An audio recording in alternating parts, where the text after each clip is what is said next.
What's up, guys? My name is Daniel, and here are 10 hard truths about teaching with Outschool, and some reasons why they're not so bad. Now, if you've watched my videos before, you know that I'm very transparent about my income, my struggles, my successes, my whole experience with Outschool. So at the time I'm posting this video in October 2020, I've worked with Outschool for 5 months.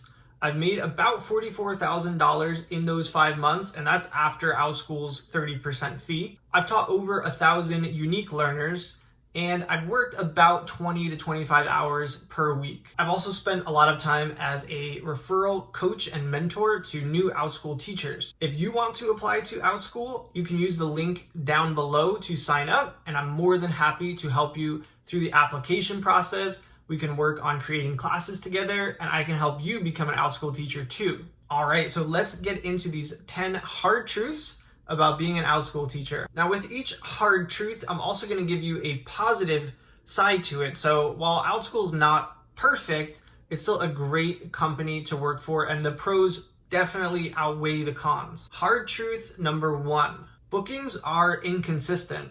This means that your income is inconsistent too. Now, I put this at number 1 on the list because I find that this is often a deal breaker for people who are thinking about working for Outschool. No, money is not everything, but it is an important factor when deciding if Outschool is a good fit. Many people want a guarantee with their work, like a guaranteed hourly rate or a salary, but that's not the case with Outschool. In my best month so far with Outschool, I made over $14,000. But this was in August 2020. Students were at home, whether for summer break or because of the pandemic. Compare that $14,000 to my first month on Outschool, where I made a little over $3,000. So while your income can fluctuate, that can be a good thing because there's no maximum to what you earn. The sky's the limit, and your pay can far exceed the pay of most other jobs. My highest earning class had me making $210 per hour. That means I was getting paid like a lawyer or a doctor to sit in my room and talk about sports and video games. Now, I want to make it clear that was my highest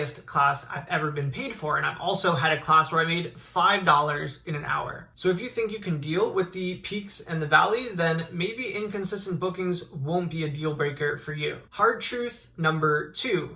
You have to prep for your classes. Now, I use Google Slides for all my classes, and I try to have a visual to go along with the activity that students are engaged in. Sometimes I'm creating worksheets, surveys, or quizzes, or even videos before class. This takes effort. If I were to estimate how much time I spend prepping lessons compared with how much time I spend teaching lessons, it's about a 1-to-2 ratio. So for every hour I teach, I spend about a half hour prepping. Now, the positive side to this is that you can be super creative and really make your lessons punch. It also gets easier the more you do it, and you start to make templates for certain classes. That saves you a lot of time and effort. Also, if you're working with a new group of students, you can reuse lessons that you've taught to other students. For example, I teach some sports trivia classes on Outschool, and once they're made, I can reuse those same lessons with a new group. So prepping lessons can be a lot of work, but since you're able to teach your passions, it can often be a very enjoyable experience. Hard truth number 3.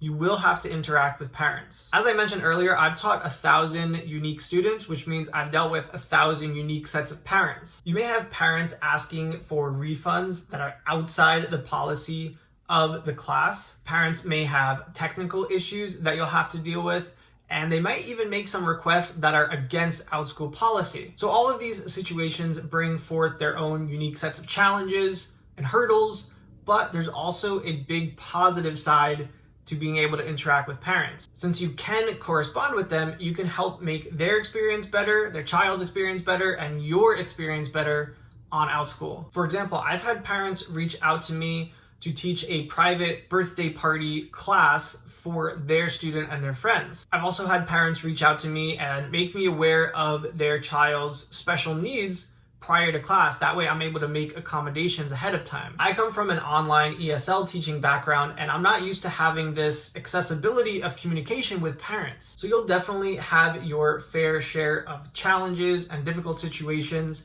when dealing with parents, But overall, I feel like the ability to communicate is a net positive as a teacher. Hard truth number 4, the salary range is very wide for Outschool teachers. On one of the Outschool teacher Facebook groups, there was a poll about how much teachers made in 2020. The huge majority of teachers made less than $5,000. Only about 5% or more of people reported making $20,000 or more. Now, a lot of teachers use Outschool as a side hustle and a chance to just make a few extra bucks. So I'm not too surprised at the numbers. The flip side to this is that there are teachers who make a full-time income on Outschool, like myself. So although it isn't the majority, it's definitely possible. Hard truth number 5, you might deal with some copycats. Now, they say that imitation is the sincerest form of flattery, but it's not too flattering when somebody's directly copying your work or ideas. The good news is that Outschool does work hard to crack down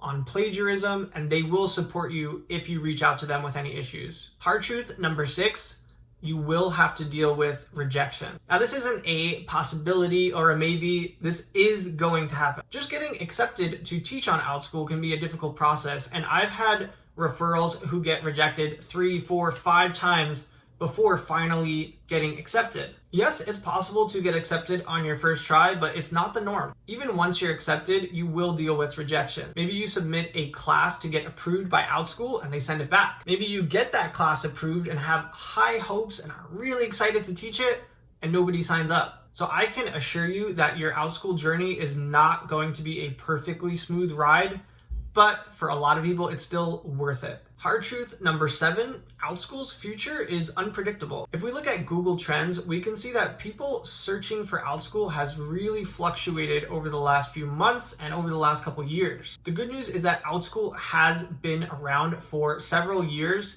and they just got a $45 million investment. But this is the online teaching world and anything can happen. With that being said, my gut feeling is that Outschool will continue to grow and continue to be a viable option for teachers. Hard truth number 8, Outschool keeps 30% of what you earn. Now, I'm not gonna lie, it is a tough pill to swallow when I think of how much money I made for Outschool that I'll never get to see. The positive side to this is that 30% is well worth what you get in return. Outschool has provided this amazing platform where they bring students to you, and a lot of that 30% goes directly to marketing and advertising for your classes. It also goes towards their agreement with Zoom and lets us use that on their platform. So even though that 30% figure sounds high, just remember that it's going to help you out in the long run. Hard truth number 9, Outschool is competitive. Since it is a free market, there is supply and there's demand. Now, there are a lot of ways you can look at this competition. A lot of teachers view competition as a net negative. Now, I teach classes on sports, so if someone else offers a class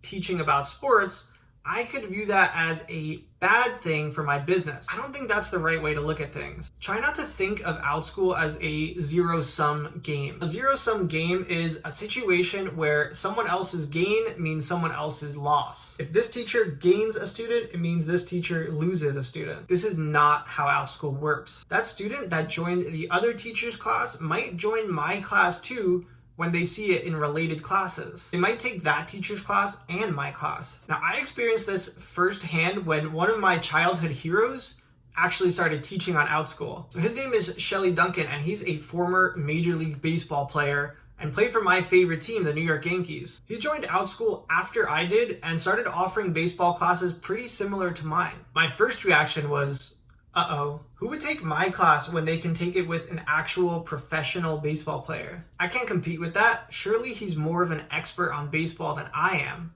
I'm just gonna lose all of my baseball students. That did not happen. His classes did great, but mine did even better than they did before. A lot of students took his class and took my class. I had students share interesting things they heard in his class, but it didn't mean they stopped coming to my class. It hit me that if baseball classes in general are doing well on Outschool, that's good for my business. So realize that competition is not a threat and try to embrace it. Hard truth number 10, you will be reviewed. Now, you won't be reviewed by a principal or supervisor, but by parents and students. This can really stress out some teachers and create some performance anxiety in the classroom. I have a 5-star average on Outschool, but it does not mean that I haven't gotten bad reviews. Now, a lot of teachers say don't pay attention to reviews and just try to ignore them, but I think that's kind of impossible to do. My best advice would be to read your reviews and just realize that they will even out over a large sample size. Trust the law of averages and don't put too much stock in your overall rating early on. If your first review is 5 stars, you don't have to throw a party, and if it's 1 star, don't give up on Outschool altogether. Give it time and your rating should be fine. That's it for today, guys. Like I said earlier, Outschool is not perfect, but it can be awesome for you, and it was definitely a game changer for me. If you want to apply to Outschool and give it a shot, use the link down below, and I'll be your personal coach and mentor. Just be sure to send me an email and I'll help you get hired. If you found this video helpful, don't forget to click the like button and subscribe for more Outschool content. I will see you guys next time. Bye.